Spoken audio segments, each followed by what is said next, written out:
आज हम चर्चा करेंगे छठे नवरात्रि के विषय में। आप सभी प्रभु प्रेमी जो कि नवरात्रि का व्रत रख रहे हैं और माँ की पूजा कर रहे हैं, माँ की आराधना कर रहे हैं, उपासना कर रहे हैं, हम सभी के लिए श्रेष्ठ समय है नवरात्रों का, जिसमें हम आदिशक्ति की पूजा कर सकते हैं। और शक्ति के बिना, अगर नेत्रों में देखने की शक्ति न हो, श्रवणों में सुनने की शक्ति न हो, पैरों में चलने की शक्ति न हो, दिमाग में सोचने की शक्ति न हो, तो हम किसी काम के नहीं। वैसे ही इस ब्रह्मांड को चलाने के लिए एक परम शक्ति की आवश्यकता होती है।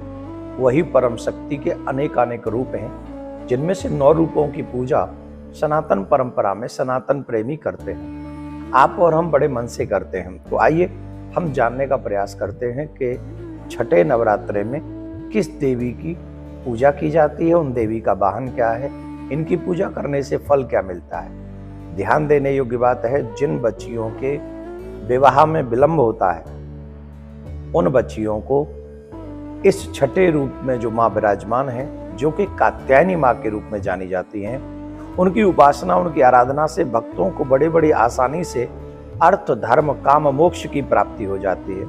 चारों ही फल सहज में प्राप्त हो जाते हैं। उससे रोग, शोक, संताप और भय भी नष्ट हो जाते हैं।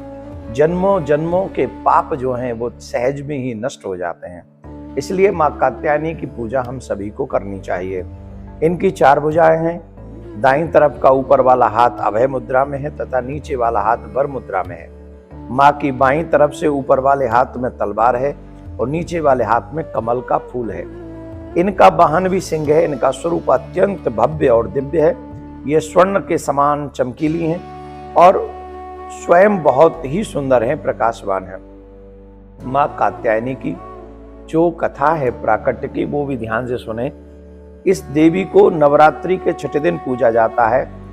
कात्य गोत्र में विश्व प्रसिद्ध महर्षि कात्यायन ने भगवती माँ परम्बा की पूजा करी थी, तपस्या करी थी और उनसे पुत्री के रूप में वरदान प्राप्त किया था कि मुझे एक पुत्री प्राप्त करनी है।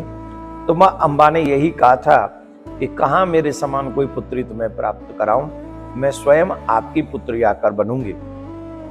तो स्वयं उन्हीं के घर में पुत्री के रूप में उन्होंने जन्म लिया था, इसीलिए वो देवी कात्यायनी कहलाई। इनका गुण शोध कार्य है, इसलिए शोध करती हैं ये माँ। इनका गुण है विशेष तौर पर।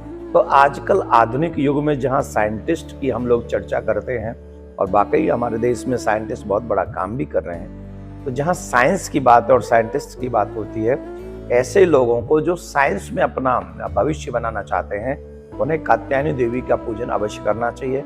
उन्हें कात्यायनी देवी के मंत्रों का जाप करना चाहिए, जिससे वो अपने उच्चतम लेवल पर पहुंच सकते हैं। इसमें कोई दो राय नहीं है। और ये जो है ब्रज की भी देवी हैं। आपको याद होगा, इनके विषय में हमने बताया है कई बार। ब्रज की गोपी जब पर ब्रह्म को अपने प्रेमी के रूप में, पति के रूप में प्राप्त करना चाहती हैं, तो इन्हीं देवी का पूजन उन्होंने किया है। कात्यायनी देवी का ही पूजन किया है। भागवत में इसका वर्णन है, 10वें स्कंद में इसका वर्णन है।